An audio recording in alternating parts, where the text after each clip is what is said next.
You must know what you're getting yourself in for if you're going to see a movie titled The Toxic Avenger. Now finally, after all this time, after a long wait, we have finally had the release of this movie. But was it worth it? Or should this be put out to pasture in a toxic dump somewhere? Let's find out in my review.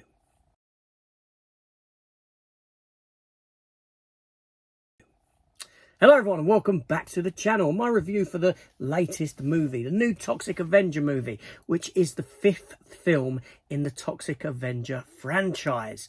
But it's a remake of that very first 1984 movie. This film was made in 2023 and it was deemed unreleasable. But was it unreleasable? Is it that bad? Or is that just really a marketing ploy, seemingly? Because honestly, I had fun with this movie. It runs for 95 minutes. It comes as directed by Macron Blair and it stars Peter Dinklage as Winston Goose, a down on his luck, downtrodden janitor who works for this big industrial company that's pumping ooze out into the environment that is run by Kevin Bacon, who plays Bob Garbinger.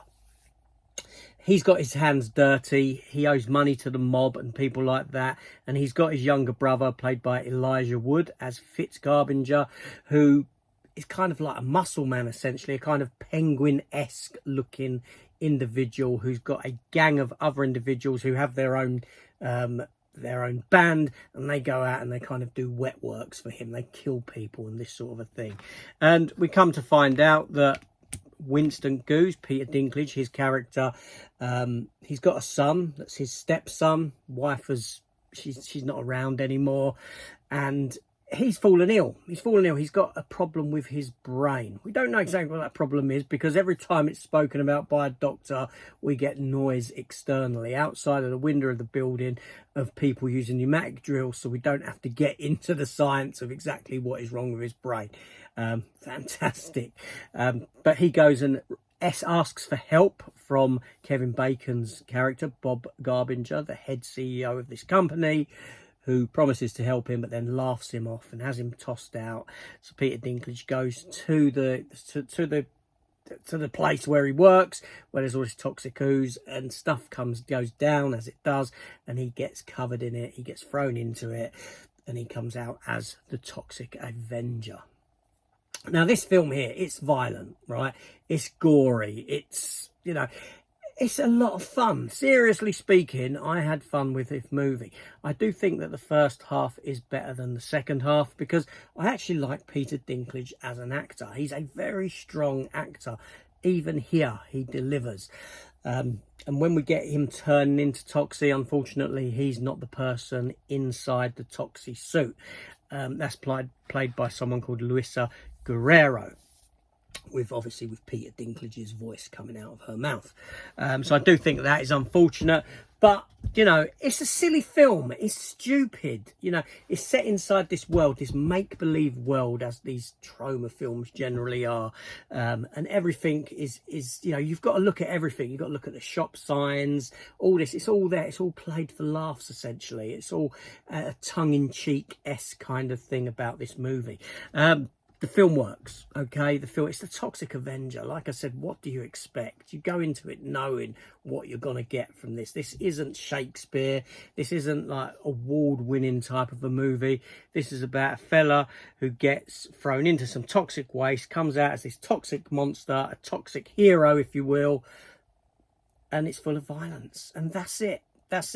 95 minutes, it doesn't overstretch its time. It's there, it's quick, it's fast-paced, it's got some humour in it, it's got some decent acting in it. Kevin Bacon delivers, Elijah Wood is good, Peter Dinklage is good, some of the other cast are great around them.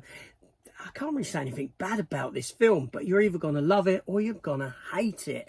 It's whether you can accept this kind of a sort of spin on the superhero genre. And what a good time to have this movie. As the superhero genre is flagging, it's nice to have something that I would like to say use the word term fresh, because Well, it is kind of fresh because we haven't had a Toxic Avenger film in God knows how long, and those ones before were very low budget, and this one has quite a decent budget to it. You know, the effects are very good, the gore's very good, the Toxie suit, like I said, it's a shame it's not Peter Dinklage in it, but I understand why they couldn't get Peter Dinklage into it, and I understand why he wouldn't want to do that.